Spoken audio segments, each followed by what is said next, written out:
Welcome back to day 7 of the Australian Open 2020. In this video I'll be reviewing the first 4 last 16 matches that took place this morning on the women's side of the draw. Just before I go on, I will start predicting 4-4 winners, so that was a good start on the prediction side of things. Looking at the first match, I'm going to look at Maria Sakkari, the young Greek talent, was up against Petra Kvitova, Czech Republic. Starting off with Sakkari, I thought she was very good in that first set. She wasn't overawed by the occasion or the opponent, which I thought could be a factor. She came out, she played her own game, and she more than matched Kvitova in that first set. We all know how good Kvitova's forehand is and her serve, but she neutralised that. She got into long rallies, and she was confident in her own ability to win them points in the long rallies, and she did that. She took the first set to a tie break, and very impressively, she produced the best tennis of the match in that first set. It's a tie break, winning it 7-4, and I think that's a great learning curve and a huge positive that she can take from the match. Although she did lose in the end, to take a set off Kvitova and really match her. She went to town with Kvitova, and she wasn't frightened by, like I say, the opponent or the occasion that was in front of her. And to produce your best tennis and take a set off Kvitova is a huge feat for a young talent like herself. As the match went on, as expected, I still thought Kvitova would come through it despite losing the first set. She's got a very dominant serve, she's got a great forehand, but that wasn't actually what won of the match. I was impressed by Kvitova in this one. The long rallies in the first set didn't really suit her. I thought Sakkari had a number in the long rallies, but Kvitova came out in the second and third and really changed up her game style. She took pace off the first serve, but she attacked the net with real authority. She won something like 90% of net play points in the second and third set. And I think that's good for Kvitova to show she can problem solve. She's got different tactics, she's got different game styles. If she's required to use them, plan Bs, plan Cs. And yeah, like I say, she really attacked the net in that second and third set. She made sure she returned well, and then every opportunity she had to come into the net and volley, she done it. She was very authoritative, and she volleyed very good, and net play looked outstanding really, and Sakkari didn't really have an answer for it, which saw Kvitova win the second and third sets with ease in the end and progress to the quarter final.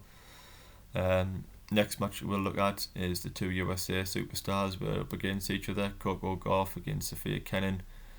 Starting off with Coco Gauff, I said the other day, she's one of the best stories of the minute in sport. She's almost transforming tennis. She's getting young girls. She's so inspiring for young girls, watching a 15-year-old schoolgirl battle it out against Naomi Osaka and Venus Williams and come out on top. I think a lot of people don't really appreciate how well she's doing for a girl of her age. Athleticism, her defence, the shot selection, everything about her serve is quite incredible really for a person of her age. In the first set, it was very, very tight. I expected Kenin to come through this match. She's got a lot more experience than Gauff, despite being young herself. She's only 21, but Kenin's got a great attitude.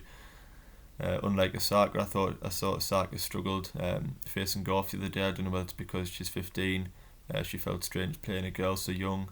She had a lot of pressure on her shoulders, Osaka, obviously for a third round match, and she almost gave Gauff the match. I thought Gauff served it out well. She took her chances, and she played good tactics against Osaka, playing a quite defensive approach, but letting Osaka just make the mistakes that she was making throughout. I think Osaka made 40 unforced errors in that match, so she did almost give Gauff the match really. Far too many errors to make in a 2-set match.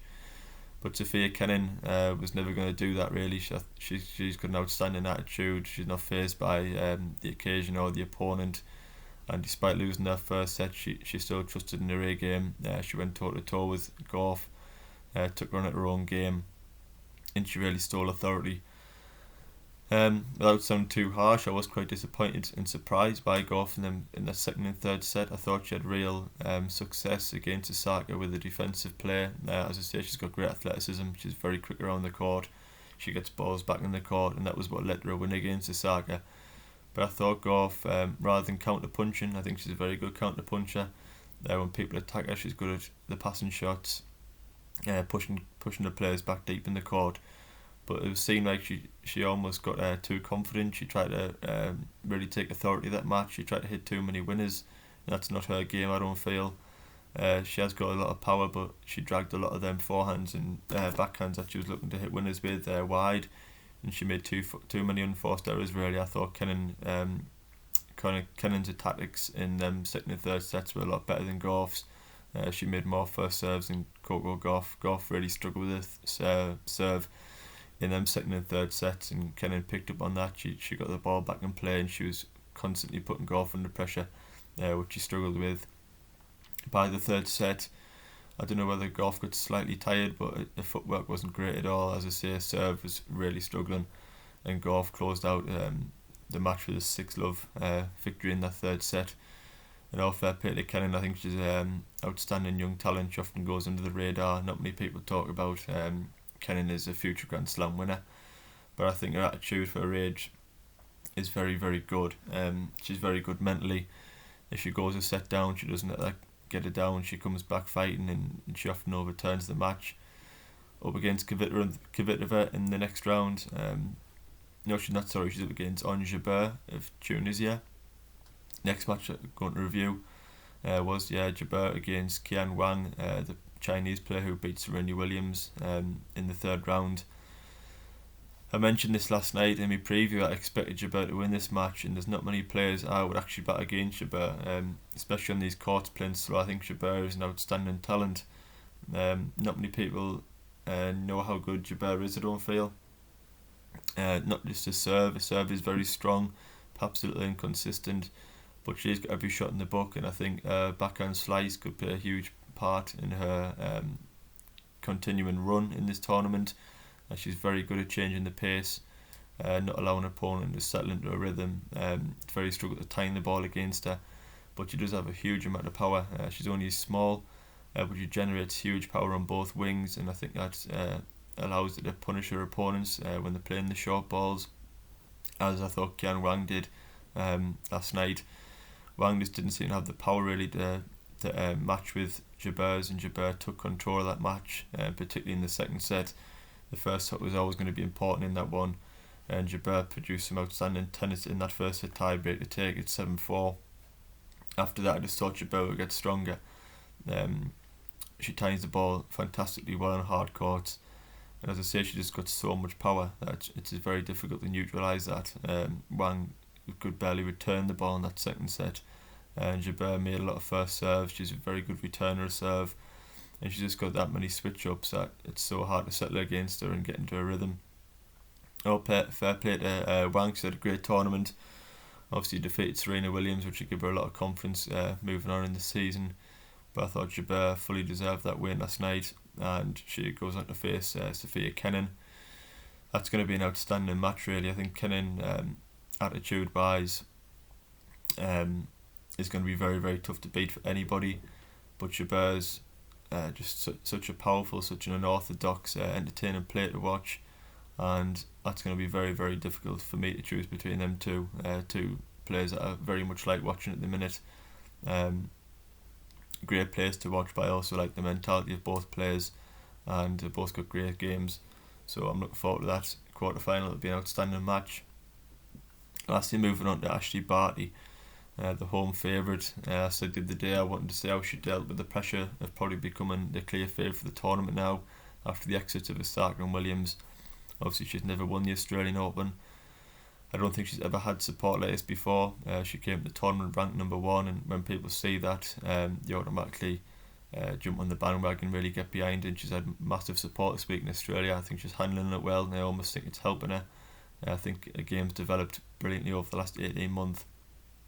I was quite surprised in this match by Barty's approach. I think one of the best part of Barty's game is her net play, and I thought with Alison Risk being so strong from the back of the court like Barty, I thought she might try and adopt different tactics, try and stop Risk potentially dominate from the back of the court, which did happen in that second set, and I thought Barty would attack the net a lot more than she did, but it didn't matter in the end. She came through the match.